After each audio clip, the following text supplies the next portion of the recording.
اللہ من الشیطان الرجیم بسم اللہ الرحمن الرحیم۔ تصوف کے کچھ سوالات پوچھے گئے جس کے جوابات میں دیتا ہوں۔ الحمدللہ ہم نے اپنے بیانات میں ہر سوال کا جواب دیا ہوا ہے۔ جن کو جو بھی سوال کا جواب چاہیے کوشش کریں میرے سارے جو بیانات ہیں ان کو لازمی سنیں انشاءاللہ تعالی۔ یہ میرا دعویٰ تو نہیں ہے، میرا مان ہے میرے مرشد کریم کی ذات پر، کملی والے محبوب کی ذات پر، اللہ تعالیٰ کی قدرت پر۔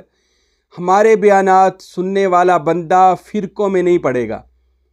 ہمارے بیانات اللہ کی قسم، میرے نبی کی قسم دوستو، صوفیزم اور تصوف اور روحانیت اور اولیاء اللہ کا جو مسلک ہے وہ حق اور سچ ہے، اور اسی پر ہمارے تمام گفتگو ہے۔ میں نے اتنی بڑی قسم کھا کر کہا کہ اس میں اللہ ذات کی قسم، ہم نے جو ریسرچ کی، تحقیق کی، جو دیکھا، جو پرکھا، جو اولیاء اللہ کے قدموں میں زندگی گزاری، حق اور سچ صرف اولیاء خدا کی بارگاہ میں ہے۔ ان کی جماعت اہل سنت الجماعت ہی سچی، سچی اور خدا تک پہنچنے والی ہے، اور اسی میں صوفی ازم، تصوف اور روحانیت وہ جماعت ہے جو صوفیہ اور اولیاء اللہ کی ہے، جن کا پیغام، جن کا مشن، جن کا فلسفہ، جن کا دنیا میں آنے کا مقصد اولیاء اللہ کا یہ تھا کہ بندوں کا ناطہ اللہ سے جوڑ دیں، بندوں کا تعلق نبی پاک صلی اللہ علیہ وآلہ وسلم سے جوڑ دیں۔ اور اس سے بڑا میں کہتا ہوں دنیا میں ولی ہو ہی نہیں سکتا جو ہمارا اتنا بڑا کام کر دے کہ ہمارا باطنی طور پر تعلق اللہ کے نبی سے کر دے اور اللہ تعالیٰ کی ذات سے کر دے۔ ہم اس کے احسان کا بدلہ نہیں دے سکتے، اس ولی اللہ کا، اس مرشد کا، کہ جو ہمارا باطن خدا کے ساتھ جوڑ دے۔ ہماری نسلیں بھی اس کا احسان کا بدلہ نہیں دے سکتی۔ تو آئیے ہم صوفیزم کے جو سوالات دوستوں نے کیے ان کے جوابات دیتے ہیں۔ پہلا کسی دوست نے سوال کیا کہ یہ تصویر لگی ہو تو نماز نہیں ہوتی، تو آستانوں پر بھی تصویر، مرشد کی تصویر بھی گھر میں لگانی چاہیے یا نہیں؟ دوستو یاد رکھیں اللہ اور اس کے رسول عالم الغیب ہیں، ان کو آنے جانے والی ہر چیز کا علم ہے۔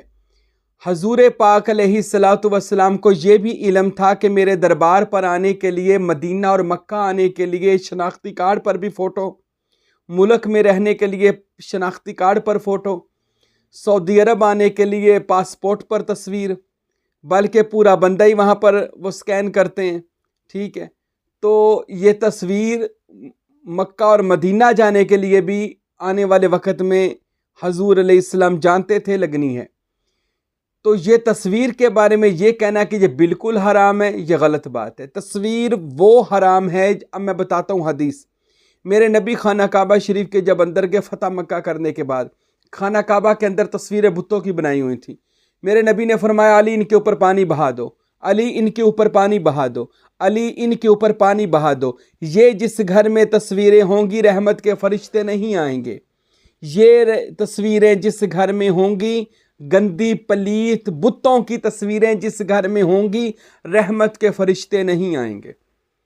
اب یہ تصویروں کو، ہر تصویر کو نہیں، علی نے پر پانی بہا دو۔ اب اس کے بعد کوئی تصویر کا نہیں ملتا حضور کی زندگی میں، بلکہ ایک حدیث بخاری کی یہ ضرور ملتی ہے کہ حضرت عائشہ صدیقہ کھلونوں کے ساتھ کھیلتی تھی، جن میں گھوڑا تھا، ان میں یعنی یہ بکری تھی، یہ مٹی کے یا کسی چیز کے بنائے ہوئے تھے، اور رسول پاک کے گھر میں ہوتے تھے یہ، جیسے ہمارے گھروں میں کھلونے وغیرہ بچوں کے ہوتے ہیں۔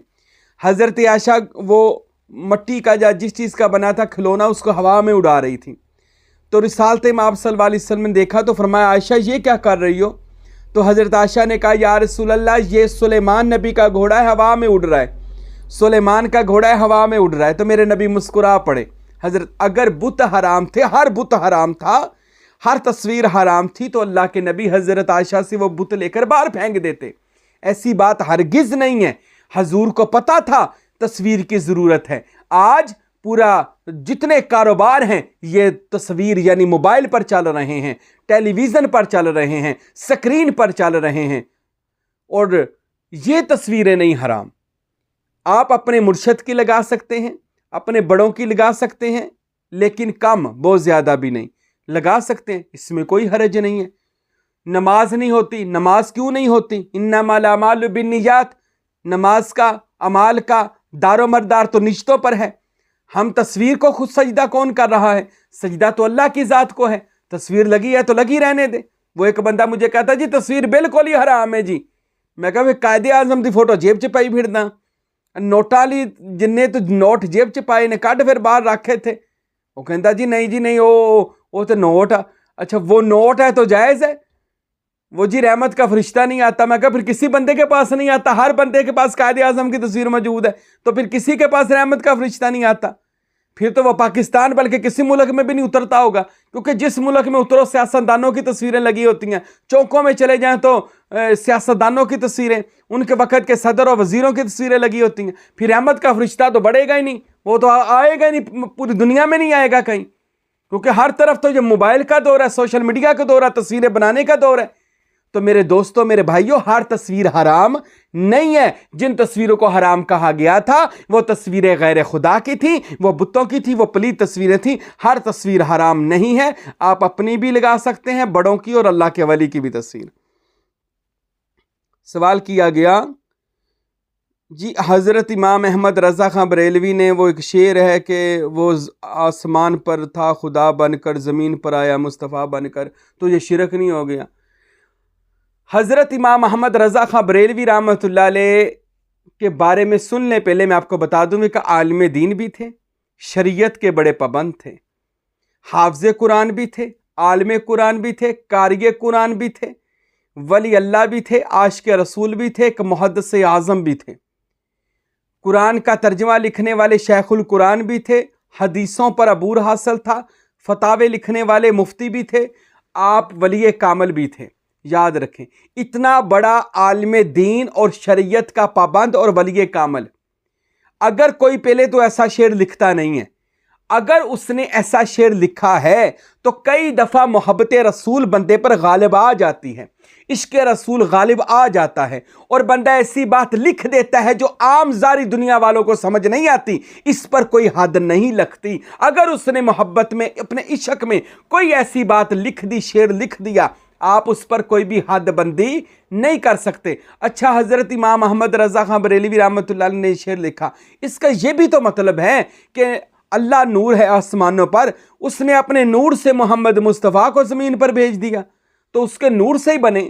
حضور پاک کی حدیث ہے, حضور نے فرمایا اولا ما خلق اللہ نوری, خدا نے سب سے پہلے میرے نور کو پیدا کیا. پھر یہ بھی حدیث ہے میں اللہ کے نور سے ہوں, ساری دنیا میرے نور سے ہے, یہ بھی حدیث موجود ہے. اب اللہ کے نور سے نور زمین پر آ گیا تو نور محمد مصطفیٰ بن گیا صلی اللہ علیہ وسلم. اللہ کا نور آسمانوں پر, خدا کا نور زمین پر آیا تو وہ خدا کا نور محمد مصطفیٰ کہلوایا. تو اس میں شرک کہاں سے آ گیا؟ اس کا مطلب یہ ہرگز نہیں ہے نبی پاک خدا بن گئے ہیں. نبی پاک خدا کا نور ہے جو زمین پر تشریف لائے, انسانوں میں رہ کر افضل البشر اور نوریوں میں سید النور, تمام نوریوں کے سردار. تو اس میں کوئی حرج نہیں ہے اگر انہوں نے یہ شعر لکھ دیا. اس کو آپ کیوں آپ نیگیٹو سوچتے ہیں, پوزیٹو سوچیں. عشق رسول میں اگر کوئی بات انہوں نے کہہ دی ہے, پہلے تو بات یہ میں نے اس شعر کو بڑے غور سے پڑھا, وہ مدینے میں آیا مصطفیٰ بن کر, تو کوئی بات نہیں, اللہ کا نور آیا زمین پر. قد جاءکم من اللہ نور و کتاب مبین, تحقیق ہم نے بھیجا آپ کی طرف کیا, نور و کتاب مبین. جب خدا نے اپنا نور زمین پر بھیجا, ساتھ روشن کتاب بھیجی, قرآن مجید کو بھیجا, تو اس میں حرج کیا ہے؟ خدا کہتا ہے میں نے نور زمین پر بھیجا اپنا, تو خدا کا نور زمین پر آیا محمد مصطفیٰ بن کر, اس میں کوئی حرج نہیں ہے. جی آپ اولیاء اللہ سے مدد مانگتے ہیں, کیا کوئی پیر فقیر مدد کر سکتا ہے؟ اللہ کے نبی ولی مدد کر سکتے ہیں؟ میرے پچھلے بیانات سنیں, میں نے قرآن و حدیث سے ثابت کیا ہے کہ اللہ کے نبی اور ولی بے شک مدد کر سکتے ہیں. اگر نبی اور ولی مدد نہیں کر سکتے تو وہ نبی اور ولی کیوں ہیں پھر؟ کیا صرف ایک ٹائٹل ہے یہ اللہ کا نبی ہے, بس وہ اس کے وہ جیب کے اوپر یا اس کی پگڑی کے اوپر لکھ دیا یہ میرا ولی ہے, بس؟ فائدہ کیا پھر اس نبی اور ولی کا؟ اگر وہ اللہ کے اختیارات میں سے مدد نہیں کر سکتے، معجزات و کرامات نہیں دکھا سکتے، پھر وہ نبی کیا ہے تو ولی کیا ہے؟ نبی اور ولی کہتے ہی اس کو ہیں جو خدا کے اختیارات رکھتا ہو، یعنی اللہ نے جن کو اختیارات دیے ہوں۔ نبی اور ولی یہ دونوں نبوت و رسالت وہاں پر مکمل ہو گئی۔ اس کے بعد اب قیامت تک ولایت آئے گی۔ اب جتنے ولی اللہ آئیں گے وہ نائب رسول بن کر آئیں گے، نبی کا ذل بن کر، نبی نہیں، نبی کا رسول پاک کے جانشین بن کر آئیں گے ولی اللہ، کیونکہ حضور آخری نبی، انا خاتم النبیین لا نبی بعدی، حضور نے فرمایا میں آخری نبی ہوں، میرے بعد اب کوئی نبی نہیں آئے گا۔ تو نبی کہتے کس کو ہیں؟ خدا کا نائب۔ اب جو خدا کا نائب ہے، مجھے آدم سے لے کر عیسیٰ مسیح تک کوئی نائب ایسا دکھاؤ جو بے اختیار تھا، جس کے پاس اختیار نہیں تھا۔ کوئی ایسا نبی دکھاؤ جس کے پاس یہ اختیار نہیں تھے۔ نوح کے پاس نہیں تھے، ارے نوح نے وہ کشتی بنا کر پوری دنیا کو حیران کر دیا۔ ارے اس کے بعد ادریس، حنوک جسے بائبل نے کہا سارے سیاروں میں جاتا تھا، دوسرے جہانوں میں جاتا تھا ادریس نبی، اور وہاں سے مخلوقات نے جا کر مصر میں احرام مصر بنائے۔ اور اس کے بعد جتنے بھی آپ زندگیاں اٹھا لیں، سلیمان نبی کی زندگی اٹھائیں، جنات پر حکومت، پوری دنیا پر حکومت، چرند پرند پر حکومت، جو کہتے تھے ہوتا تھا۔ یہ سلیمان نبی کی حکومت، سلیمان نبی کی بادشاہت تھی۔ یوسف نبی کو دیکھیں کیسے نبینوں کو ان کی کرتا شفا دے دیتا تھا۔ حضرت یعقوب کی آنکھوں کو کرتے نے شفا دے دی، یعنی اللہ کے اذن سے۔ اور یوسف نے بوڑھی زلیخا کو جوان کر دیا، اپنی قمیض ان کے اوپر رکھ کر، اپنا وہ چادر ان کے اوپر رکھ کر۔ کوئی بھی نبی ہے وہ معجزہ کہتے اختیار کو، عقل کو عاجز کر دینے والا اختیار جو اللہ دیتا ہے، تو کیا بعد میں اللہ چھین لیتا ہے؟ اللہ نے حدیث میں آیا اللہ نے نبیوں کے جسموں پر مٹی کو حرام کر دیا۔ اس لیے رسول پاک نے معراج کی رات فرمایا میں نے 1,24,000 نبیوں سے ملاقات کی۔ نبی زندہ تھے تو ملاقات ہوئی، اور یہ معراج خواب میں نہیں ہوا، یہ معراج جاگتے ہوئے ہوا۔ اگر وہ فوت ہو گئے تھے تو پھر جاگتے ہوئے نبی پاک ان سے ملے، یا فوت ہوئے کو ملے، جاگتے ہوئے ملے، اور ان کو بھی زندہ، سب کو زندہ دیکھا مسجد اقصی میں۔ تو میرے نبی صلی اللہ علیہ وآلہ وسلم نے ثابت کر دیا کہ انبیاء زندہ ہیں۔ اب انبیاء کے بعد آتے امت کے اولیاء، اللہ کے ولی۔ اللہ کے جو ولی ہوتے ہیں ان کے اوپر بھی قبر کی جو مٹی ہے ان کے جسموں کو نہیں کھاتی۔ کیسے نہیں کھاتی؟ اب یہ سن لیں، اولیاء اللہ جو ہوتے ہیں، سلطان بہو فرماتے ہیں وہ اللہ کے کسی نہ کسی اسم میں پرواز کرتے ہیں، ساری زندگی اسی اللہ کے نام میں پرواز کر کے نہ اس کی بقا حاصل کر کے اس میں فوت ہو جاتے ہیں، تو وہ اپنا نام و نشان اللہ کے نام میں چھوڑ جاتے ہیں۔ تو قرآن بول اٹھا جو اس میں اللہ ذات کی راہ میں مارا جائے اسے مردہ نہ کہا جائے، وہ زندہ ہیں، انہیں رزق دیا جاتا ہے۔ رزق معنی روٹی نہیں، رزق معنی ہر اختیار دیا جاتا ہے۔ لا تشعرون، تمہیں عقل نہیں ہے، آپ ان کو مردہ نہ کہو جو اللہ کے اسم اللہ ذات والی راہ میں مارے جائیں۔ اللہ کی راہ میدان جنگی نہیں ہے۔ حضور نبی کریم نے فرمایا اللہ کی تبلیغ کرنے والا، دین کی خدمت کرنے والا اللہ کے راہ پر ہے، اور اس میں اللہ ذات کی ساری زندگی تبلیغ کرنے والا، ارے وہ تو اس میں اللہ ذات کی تبلیغ کرنے، تو وہ بھی زندہ ہے۔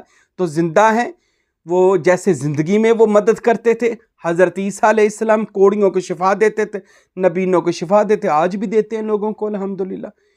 ہمارے نبی پاک صلی اللہ علیہ وسلم کی تو بہت ہی وراء الورا ہے، حضور تو رحمت للعالمین ہے۔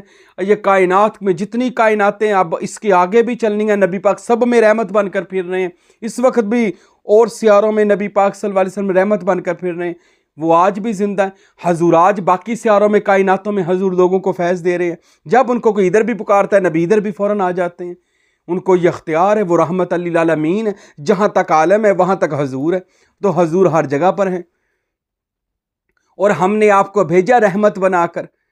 بندہ، یہ بڑی غور کرنے والی بات ہے، ہم نے آپ کو بھیجا رحمت بنا کر۔ کبھی رحمت کو بھی موت آتی ہے، رحمت تو زندہ رہتی ہے، اور عالمین کی رحمت، اب جب تک عالمین ہے تب تک یہ رحمت ہے، اور جب تک یہ رحمت ہے تب تک یہ عالمین ہے۔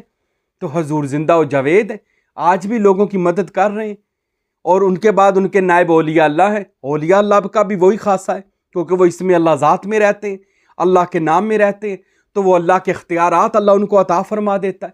نبیوں اور ولیوں کو اللہ تحفے میں معجزہ و کرامات دے دیتا ہے. وہ جس کی چاہے مشکل کو آسان کر دیں، وہ جس کی طرف توجہ کرے اس کا مسئلہ حل کر دیں. یہ اولیاء اللہ کی شان ہے. اولیاء اللہ بے شک مدد کر سکتے ہیں اور کرتے بھی ہیں الحمدللہ. تو آخر پر سوال کیا گیا سائیں محبوب پیر، جو بندہ مرشد کا مرید نہ ہو تو اس کا قیامت کے دن کیا بنے گا؟ کیا بنے گا؟